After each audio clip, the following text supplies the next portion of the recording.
What if the fate of the next Lakers dynasty hinges not on star power or flashy trades, but on a quiet, almost invisible chess move lurking under the radar? What if the whispers you hear in the shadows of the NBA offseason hold more weight than the headlines screaming about superstars or blockbuster deals? Welcome back to Lakers News Fan Report, where raw truth meets purple and gold passion.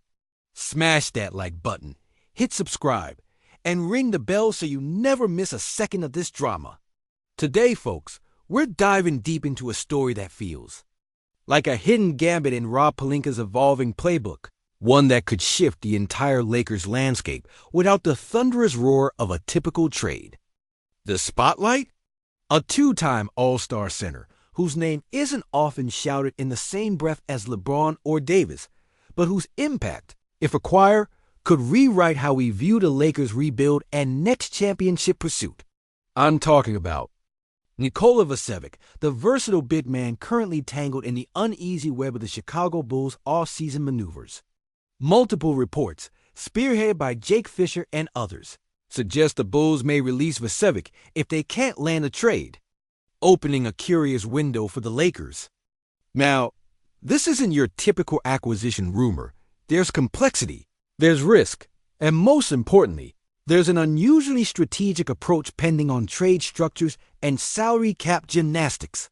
Lakers Nation has seen this script before.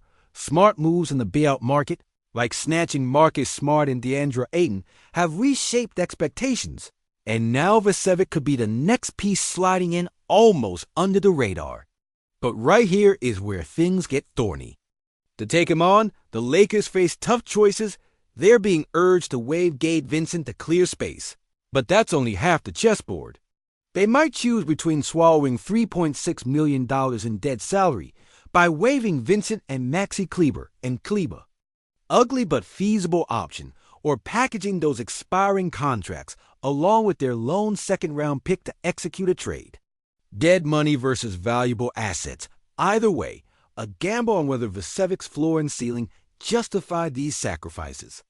It's a delicate balancing act to trust in the value of a player who, while offensively versatile and one of the few centers in the league who can hit threes at nearly 40%, remains a defensive liability, something the Lakers can't afford to ignore given their historical struggles guarding the paint.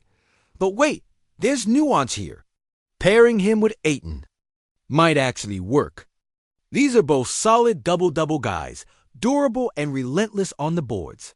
And when you combine them with a third center like Jackson Hayes, who provides more athleticism and pick-and-roll agility, you create a rotation with complementary skill sets.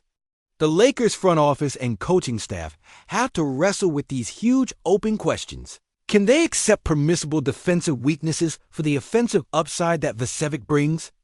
Can they trust their perimeter defenders like Marcus Smart and perhaps a rejuvenated Bronny James or Jared Vanderbilt to cover the gaps quietly left in the paint? And beyond the hardwood, there's another player in this narrative pulling strings behind the scenes: Luka Doncic. Yes, the superstar phenom who's been dubbed the Lakers' new franchise cornerstone has already proven influential, having played a discreet but palpable role in recruiting players like Marcus Smart and DeAndre Ayton. Could Doncic's pull extend to convincing Vucevic to join the purple and gold?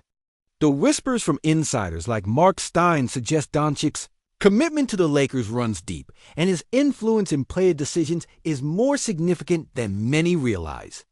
To think that Doncic, who is reportedly on track for a massive extension, that, while not a supermax, ensures his long-term presence, might be the key to unlocking this deal adds layers of intrigue.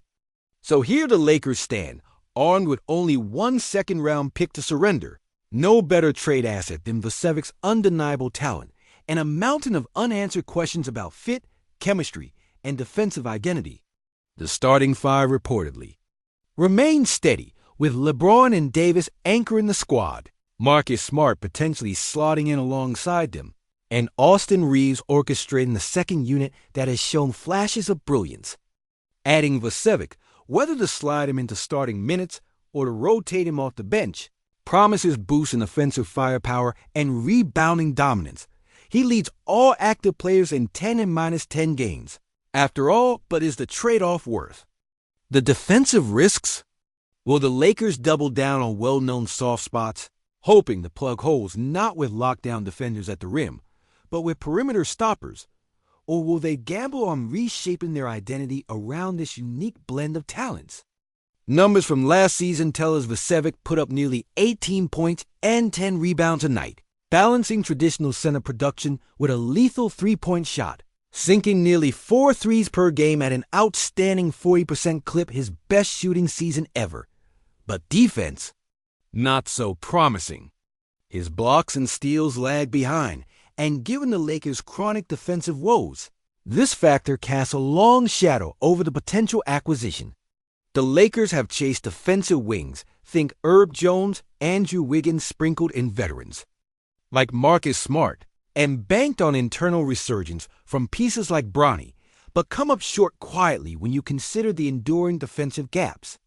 Add in Jared Vanderbilt, said to be in the best shape of his life, and there's hope, but is it enough? The stakes could not be higher for Pelinka's operation. To get Vucevic almost for free in payout terms, or to surrender a pick, is a classic risk-reward scenario. If the Lakers can't snag a lockdown wing, does it make sense to settle for this all-star center who offers a rare offensive skill set for big men, especially for a team starved for paint spacing and rebounding? Or would doubling down on defense, even at the expense of some offensive fluidity, have been the wiser path? I don't hate the move, but I don't love it either. It's not an earth-shattering blockbuster, but it definitely fits the pragmatic mold that Pelinka has shaped these past few seasons. There's vulnerability here, too, since it forces us to reckon with the uncomfortable fact that sometimes adding a Tier 2 All-Star for minimal cost may be the optimal strategy when the true game changers, elite defensive wings, or supermax scorers are off the board or out of reach. ESPN's offseason grade reflects that tension, landing at a solid B, which recognizes the smart additions of Ayton, Smart, and others, but flags the enduring questions about LeBron's role and the team's ability to shore up that point of attack. Defense where they remain dangerously exposed. I lean towards a B+ because yes, getting these players at this price point is undeniable value, but the Lakers' identity still feels incomplete. As a lifelong Lakers fan, I can't help but feel caught between hope and skepticism.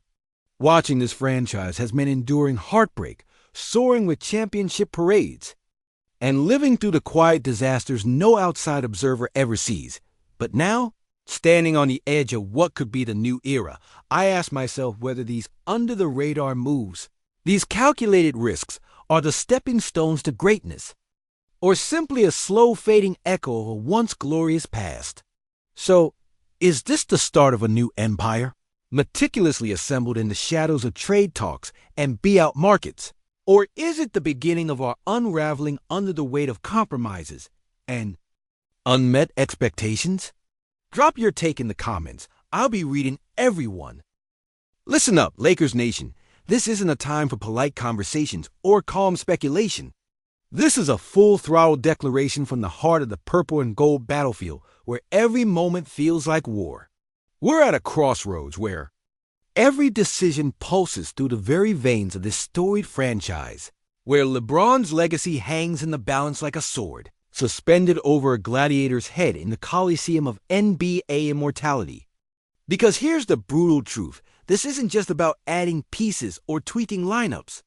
It's about LeBron James's final chapters as a Laker, about Anthony Davis carrying the silent, grueling burden of being the franchise's defensive cornerstone with no Hall of Famer to share that load beside him, about Bronny and Austin Reeves who represent the future and soul of this team beyond the stat sheets, beyond contracts, and beyond the cold financial calculus buzzing inside Rob Pelinka's encircled war room. Adding Nikola Vucevic is not a guaranteed slam dunk. It's a razor-sharp gamble that slices straight into the Lakers' identity, threatening to unravel the defense that's been the unhealed wound this entire era, a wound that's bled championships, and nearly killed us all after the euphoric bubble victory of 2020. that felt like a resurrection from the ashes of Kobe's tragic farewell and the long, weary rebuild that followed. But what if this acquisition, this quiet chess move, is Pelinka's genius unfolding? A secret weapon whispered among the ghosts of Showtime and the three-peat dynasty. A move that nobody saw coming, but that finally tilts the scales back toward purple and gold dominance? Picture this: LeBron, older but still unyielding, orchestrating a potent offense where Vucevic's deadly shooting stretches defenses so wide they snap in half under the pressure.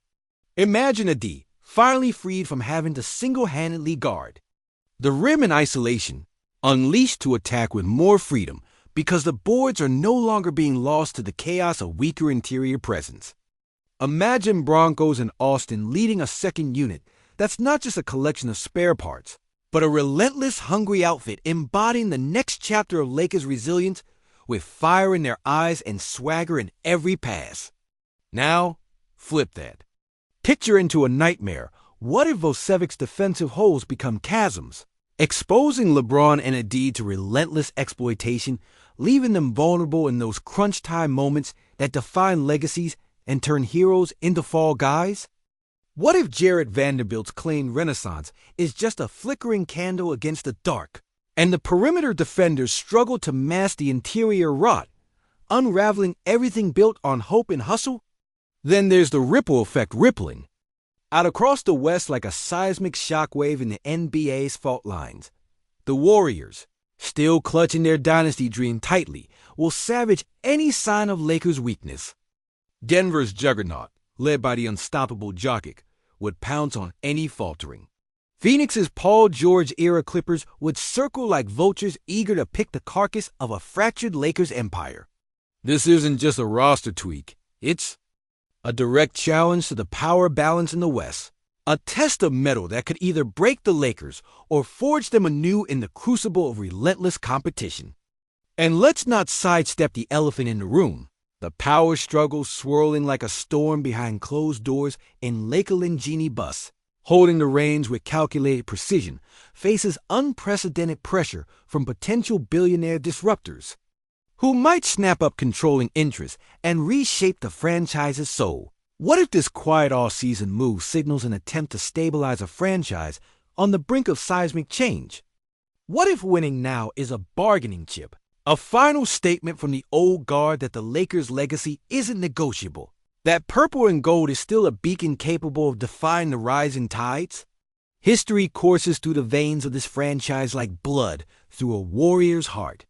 From the dawn of Showtime's dazzling fast breaks and Showtime showmanship, through the ruthless domination of the Shaq Kobe three-peat machine, to the raw, cathartic revenge thesis of the 2010 title, the soul-binding triumph in the 2020 bubble, where a grieving city found hope anew, and the maddening, painful decline that followed. Every era has carried its scars, its heartbreaks, and its moments of joy so immense they echo forever.